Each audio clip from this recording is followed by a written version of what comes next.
Unfortunately, I have the duty today to pass on that there's been a fatality on the ACT roads last night.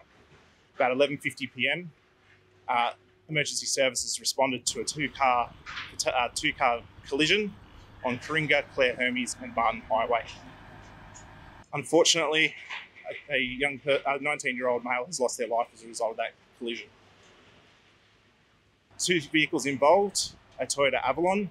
4 people were on board that vehicle at the time. It is believed to be a stolen vehicle. It's believed that that vehicle has travelled through a red light and collided with a Toyota Hilux. The occupants of the Hilux received some treatment for their injuries, but they're otherwise unscathed. The persons within the Toyota Avalon have all suffered injuries. The 19-year-old, as I said, has unfortunately passed away, and there's 3 14-year-olds that have received treatment for their injuries and in various conditions at the Canberra Hospital. I'm hoping to take some questions. So, the 19-year-old that in that car was the driver of that car? That is incorrect. Unfortunately, the 14-year-old was driving a vehicle at the time, and it's believed that they're currently in police custody, and it is likely that they will be charged for the offences. So the 19-year-old was the front seat passenger of the Avalon? We're at the very early stages of the investigation at the moment, and that will be part of the investigation, and we'll release that once able to.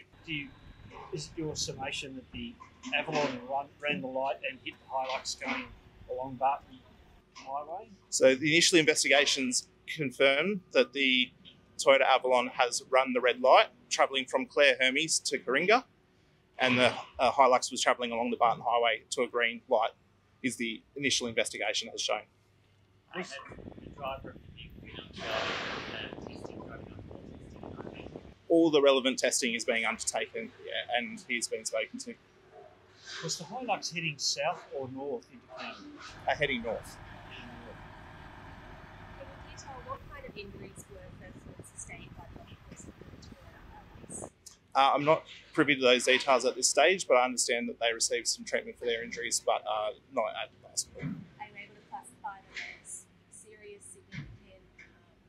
For the Hilux, yeah. I understand them to be minor injuries. And what about the occupants of the Avalon? So we have the deceased, we have the driver who's currently in Canberra Hospital with some serious injuries. We've got another passenger that's got significant injuries, and we've got another passenger that's got some injuries as well, not to that level. Obviously, the investigation showing the front of the red light. Were they being pursued by the police at the time, or could wet weather also contribute to this crash? There's no indication that there's any police involvement in relation to this collision. I will stress to you that we're in the initial stages of the investigation, so without prejudicing that too much, I don't want to release too much information. Second part of your question, sorry. Wet weather. Wet weather. I understand that the roads were probably wet last night, and that will form part of the major collision team's investigation. The major collision team, this is the first fatality for them in 2024. It's much sooner than we would have hoped, and my hearts go out to the family and the Canberra community. This will have a ripple effect for varying people across the ACT and probably Australia. Where was the Avalon stolen from? Again, very initial inquiries at the moment. As soon as we have those details and able to release them, I'll get them to you. It's devastating. There's so many families that are going to be affected by this. First responders, witnesses, paramedics, everybody's affected when something like this, and it makes it even more tragic when they're 14 years old.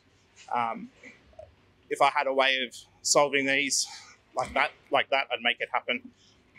It's devastating, and if I can get a message to any 14-year-old person or younger, it is please look after yourselves, please look after your friends, and please think about your family and all those around you.